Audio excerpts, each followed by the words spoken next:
दरम्यान ठाकरे बंधूंची आज पहिली संयुक्त सभा विक्रोळीमध्ये पार पडणार आहे। विक्रोळीच्या 90 फीट रोडवर तोफ ठाकरे बंधूंची धडाडणार आहे। ठाकरे बंधू सभेमध्ये काय बोलणार याकडे सध्या संपूर्ण राज्याचं लक्ष लागलंय। या संदर्भामध्ये अधिक माहिती जाणून घेऊयात। माझा सहकारी मनोज दाळकर सध्या आपल्या सोबत आहे। मनोज, विक्रोळीमध्ये ठाकरे बंधूंची आज संयुक्त सभा होतीये। कोणकोणत्या मुद्द्यांवरून ठाकरे बंधू सरकारला घेरण्याची शक्यता आहे?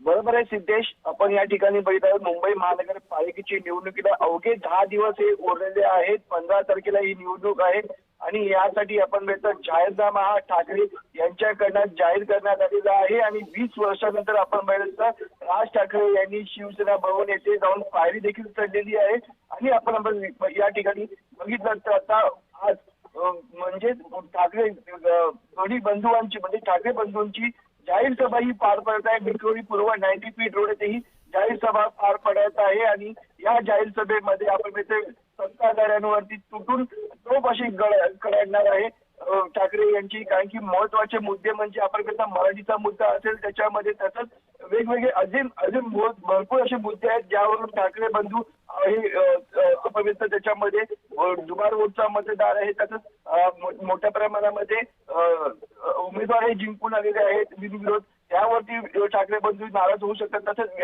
अनेक असे मुद्दे आहेत त्यावरती ठाकरे बंधू हे कडाडणार आहेत। पण आपण आज पहिल्यांदा दोन्ही ठाकरे बंधू एकाच मंचावर सभा देखील घेणार आहेत। त्यामुळे आपण कशा प्रकारे ही सभा असणार आहे, कशा प्रकारे सत्ताधाऱ्यांवरती टीका करणार आहे, कारण की ज्या प्रकारे सत्ताधारी या दोन्ही ठाकरे बंधूंवरची टीका करत आहेत त्यानंतर आज पहिली सभा आहे आणि या पहिल्या सभेमधून कशा प्रकारे टीका करणार हे देखील तेवढंच पाहणं महत्वाचं ठरणार आहे। नक्कीच, धन्यवाद मनोज, तुम्ही दिलेल्या अधिक माहितीबद्दल।